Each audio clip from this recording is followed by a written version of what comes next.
PCOD और hormonal संतुलन बेहतर होने के लिए रामबाण 7 अद्भुत योगासन। नंबर 1, भुजंगासन से पीसीओडी के कुछ मुख्य फायदे ये हैं कि ये हार्मोनल असंतुलन को संतुलित करने में मदद करता है और रीढ़ के स्वास्थ्य को बेहतर बनाता है और पीरियड से जुड़ी समस्याओं को भी कम करता है। इसके अलावा ये तनाव कम करके मानसिक स्वास्थ्य को भी सुधारता है। हाँ, नंबर 2, बद्धकोणासन भी पीसीओडी के लिए काफी मददगार माना जाता है। इससे पेट और कमर की मांसपेशियों में खिंचाव कम होता है, हार्मोनल संतुलन बेहतर होता है और तनाव भी कम होता है। नियमित रूप से इस आसन का अभ्यास करने से पीसीओडी से जुड़ी कई समस्याओं में सुधार देखा जा सकता है। नंबर 3, सेतुबंधासन से पीसीओडी के जो प्रमुख फायदे होते हैं। नंबर 1, हार्मोनल संतुलन। ये आसन हार्मोनल स्तर को संतुलित करने में मदद करता है। दूसरा, तनाव कम करना। इससे शरीर और मन को दोनों को शांति बढ़ती है और जो हार्मोन असंतुलन को कम करता है। तीसरा, रक्त संचार में सुधार। सेतुबंधासन से पेट और गर्भाशय के क्षेत्र में रक्त प्रवाह बढ़ाता है।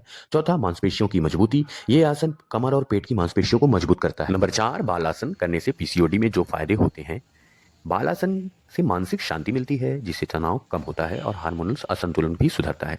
इस आसन से पेट और कमर की मांसपेशियों में आराम आता है, रक्त संचार बेहतर होता है और इससे ओवरी फंक्शन भी सकारात्मक प्रभाव पड़ता है।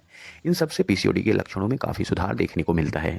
नंबर 5, धनुरासन। धनुरासन करने से पीसीओडी में कई फायदे होते हैं। सबसे पहले यह आसन हार्मोनल संतुलन को बेहतर बनाता है जिससे पीरियड्स की अनियमितता कम होती है। इसके अलावा धनुरासन से पेट और कमर की मांसपेशियों में खिंचाव बढ़ता है जो ओवरी फंक्शन को सपोर्ट करता है। इससे रक्त संचार बेहतर होता है और ओवरीज की सेहत के लिए लाभकारी है।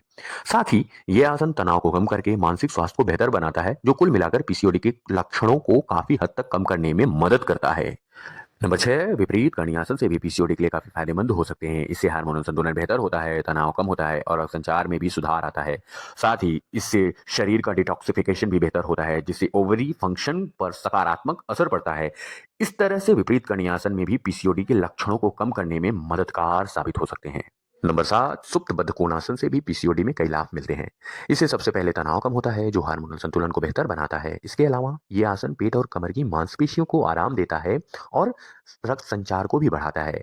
इससे ओवरी फंक्शन में सुधार होता है और शरीर को एक गहरी शांति मिलती है। कुल मिलाकर सुप्त बद्धकोणासन पीसीओडी के लक्षणों को कम करने में मदद करता है।